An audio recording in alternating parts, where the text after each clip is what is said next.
السلام عليكم ورحمة الله وبركاته، أهلا بيكم معايا فيديو جديد من وي.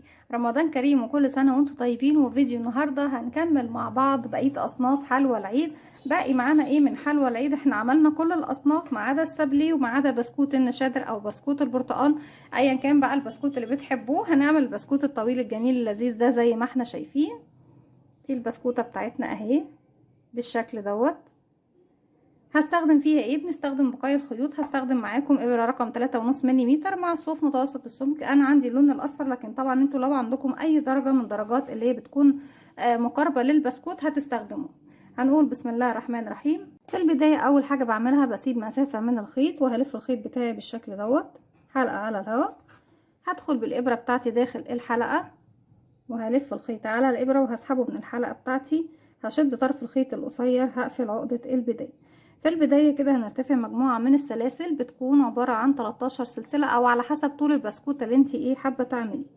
بسم الله كده 1 2 3 4 5 6 7 8 9 10 11 12 13 14. بالشكل ده كده عملنا طول البسكوتة بتاعتنا. هرتفع سلسلتين ارتفاع غرزة النصف عمود 1 2، وهعتبرها اول غرزة عندي. اذا هسيب 1 2 3. ليه 3؟ علشان التلاتة هي الغرزة اللي انا ارتفعت منها السلسلتين دول، وهروح لرقم 4 واشتغل غرزة نصف عمود. يبقى كده دي تاني غرزة بشتغل في الحلقة الخلفية من السلاسل. 2 3 4. وازاي بنشتغل غرزة النصف عمود؟ نعمل مراجعة سريعة. بيكون عندي على الابرة حلقة، بلف الخيط بيبقوا حلقتين. بدخل في الغرزة بتاعتي او في الحلقة الخلفية. اذا كنت بشتغل على سلاسل بشتغل في الباك لوب الحلقة الخلفية. هدخل الف الخيط وهخرج. بقى معايا كده على الابرة كام حلقة؟ 1 2 3 الاساسية واللي لفيناها، واللفة اللي دخلت الغرزة بتاعتي ولفيت وخرجت بيها. هلف الخيط واخرج من الثلاث حلقات مع بعض كده. 1 2 3 4 5 6. وبكمل حتى طبعا نهاية السطر بغرز النصف عمود. كده بكون خلصت الراوند بتاعي. برتفع سلسلتين 1 2، وهعتبرهم اول غرزة نصف عمود موجودة عندي في الصف التاني.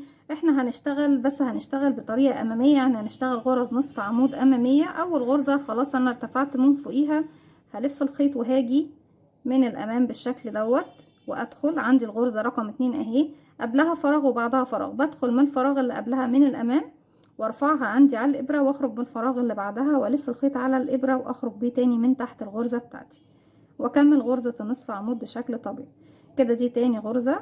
تالت غرزه بكرر قبل الغرزه بتاعتي اللي هشتغل عليها اهي قبلها فراغ وبعدها فراغ.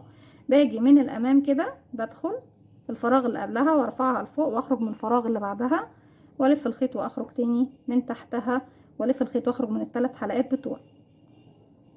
وبكمل الشغل بتاعي كله غرز نصف عمود امامية لغاية طبعا ما بوصل الى نهاية الراوند.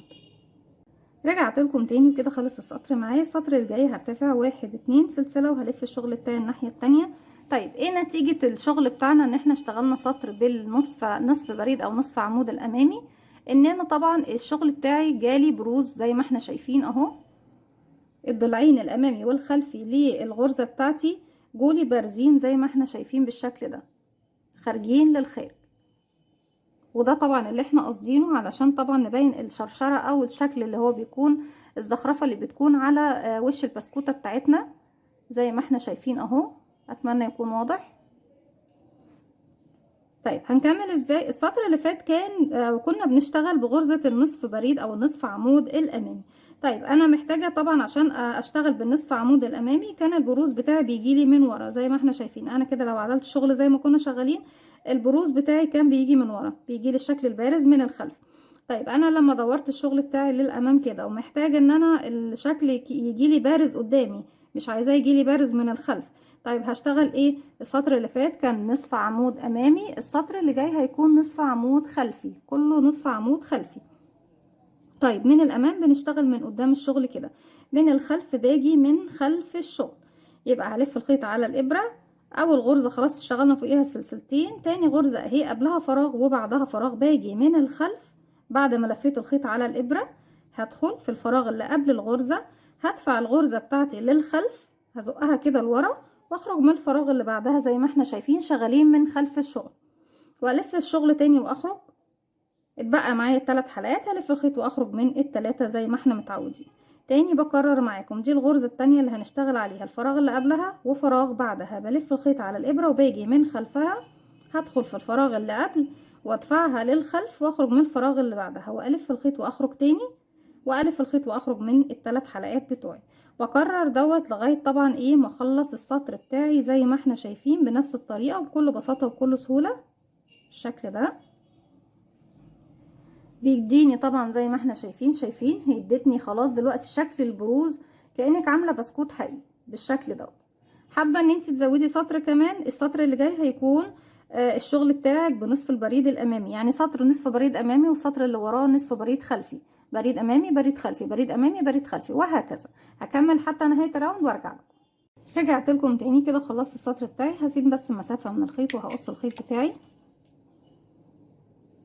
دي الطبقة الاولى للبسكوتة. طبعا انا حاولت اعملها قبل كده بالشكل ده، طبقة واحدة حسيتها مش هتكون ايه مظبوطة معايا ومش هتديني الشكل اللي هو زي ما احنا شايفينه كده كأنها بسكوتة حقيقية، فحبيت ان احنا نعمل لها طبقة تانية. طيب الطبقة التانية بتكون ايه؟ بتكون عبارة عن سطرين من غرزة النصف عمود العادية، ولا امامي ولا خلفي.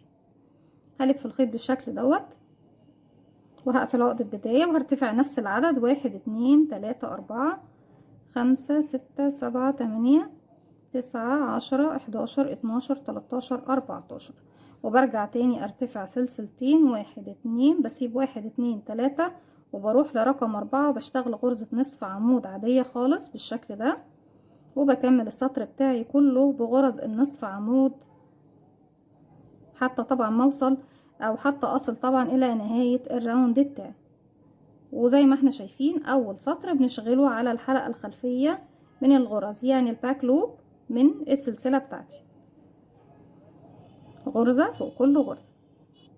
كده خلصنا الراوند بتاعي. طيب الراوند التاني هيكون ايه؟ هرتفع 1 2 سلسلة والف شغل الناحية التانية. احنا اتفقنا ان احنا في السطرين دول انا بشتغل سطرين بس زي بالظبط نفس ايه العدد اللي انا اشتغلته هنا، بس طبعا انا هنا اشتغلت 3 سطور. هنا اشتغلت اول سطر بتاعي كان غرزة نصف عمود عادية، وتاني سطرين السطر اللي هو التاني كان غرزة نصف عمود امامي، والسطر التالت كان غرزة نصف عمود ايه خلفية. لكن انا هنا مش هشتغل 3 سطور، هشتغل بس سطرين وهتلاشى خالص السطر الاول بتاعي اللي انا اشتغلته هنا. يعني القطعة الاولى بشتغلها 3 سطور، سطر التأسيس والسطرين اللي هي واحد امامي وواحد خلفي. اما في القطعة التانية اللي بتكون خلف الشغل بشتغلها سطرين فقط لا غير. طيب السطر التاني عفوا معلش الواحد صايم ولما بتكلم بشرق، سامحوني اعتذر.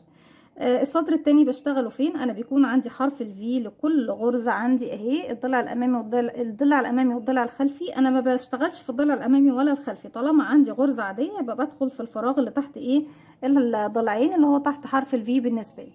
اول غرزة اللي هو اول فراغ بالنسبة لي هنا اهو،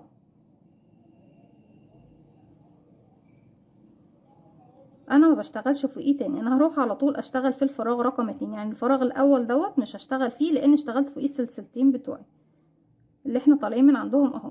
طيب هروح اشتغل على طول تحت حرف الفي للفراغ التاني كده 2 3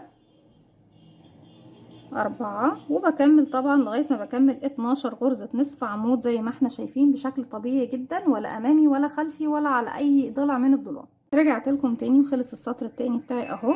بجيب بقى القطعة بتاعتي زي ما احنا شايفين،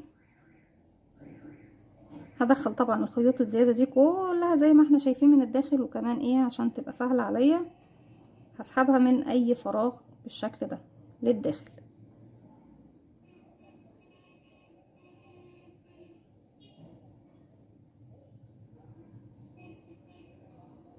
هجيب الشغل بتاعي ده طبعا وش الشغل، وهنا عندي الجزئية دي اهي، ايا كان الوش اي وش فيهم هيكون عادي سهل جدا معاكي، هيكون وش لان احنا طبعا ايه مش عاملين غرزة بشكل مختلف. طيب انا كده خلاص وصلت للمكان اللي انا عنده اهو، لفيت الخيط وخرجت بالشكل دوت. هرتفع بس سلسلة واحدة بس وهشتغل تاني في نفس الفراغ اهو، باخد القطعتين مع بعض وبشغل غرز حشو. طيب اهو انا عندي الغرزة التانية اهي، هدخل فيها من هنا وهدخل فيها في الغرزة اللي وراها على طول، وهشغل حشو زي ما احنا شايفين، وهشتغل فيها مرة كمان حشو. والغرزتين اللي هي دي اللي هي رقم 3 عندي، هدخل هنا وهدخل في السلسلتين اللي وراها واشغل حشو حشو وكمان حشو. ليه؟ لان دي الزاوية بتاعتي. هاجي هنا هلاقي العدد معايا زي ما انا اشتغلت 14، هي بردك الاتجاه ده 14. طيب انتي ليه اشتغلتي في الخلف سطرين وفي الامام 3 سطور؟ علشان حاجة واحدة بس، انا عايزة البسكوتة بتاعتي تبقى ايه، مرتفعة لفوق كده كأنها هايشة ومنفوخة، ومن تحت هتكون القاعدة بتاعتي زي ما احنا شايفينها ايه، مسطحة بالشكل ده. هاجي بقى عند كل غرزة من الغرز بدخل عند حرف الفي وهي الغرزة اللي وراها، واشغل غرز حشو عادية جدا فوق كل غرزة من الناحية دي ومن الناحية دي، بشغل غرزة حشو واحدة لغاية طبعا ما اوصل ايه للمكان اللي هو بيكون عندي الزاوية. بصوا طبعا بعد ما ندخل الخيوط بتاعتنا للداخل، مكان الزاوية الغرزة اللي في الزاوية دي بشتغل فيها 3 غرز، واجي هنا بشتغل فوق كل واحدة 2، وبعد كده في الغرزة الأخيرة يعني في النص بس بشتغل 2، لكن على الزاوية هنا بشتغل 3 غرز والزاوية هنا بشتغل 3 غرز، وبعد كده كل الغرز اللي هي بردك في الجنب التاني دي بتكون غرزة واحدة بس فوق كل غرزة. هكمل بقى الدوران بتاعي كله زي ما احنا شفنا كده او زي ما احنا شايفين، ولما اوصل للغرزة الاولى دي اللي احنا كنا اشتغلناها، انا اشتغلت فيها مرتين، هشتغل فيها مرة كمان يعني، بس انا طبعا هرجع لكم في الغرزة الاخيرة دي ونشوف اشتغلناها ازاي. لكن قبل طبعا ما افصل معاكم باكد تاني، لما نوصل للغرزة اللي هي الاخيرة دي بشتغل فيها 3 مرات، وفي الغرزة دي بشتغل مرتين، والغرزة اللي على اليسار بشتغل 3 مرات، وفي كل غرزة بعد كده تقابلني غرزة واحدة بس. كده بكون وصلت لنهاية البسكوتة بتاعتي. وفي اول غرزة اشتغلنا فيها هشتغل فيها كمان غرزة حشو، وفي اول غرزة اشتغلتها هقفل بغرزة منزلقة، وطبعا بسيب مسافة من الخيط وبقص الخيط بتاعي، وبعد كده بسحب الخيط من على الابرة زي ما احنا شايفين. هجيب بس الخيط بتاعي ايه مرة كده ومرة كده تثبيتا بس ايه للفتلة بتاعتي، وبعد كده من داخل البسكوتة بتاعتي هدخل هسحب بقى كل الخيوط الزيادة دي من الداخل زي ما احنا شايفين. ده كده ظهر البسكوتة بتاعتي، وده وش البسكوتة بتاعتي زي ما احنا شايفين، والبروز اللي احنا طبعا كنا قاصدين ان احنا نعمله بالظبط كأنها بسكوتة حقيقية. اتمنى يا رب النهاردة الحلقة بتاعتي او الفيديو بتاعي ينول اعجابكم.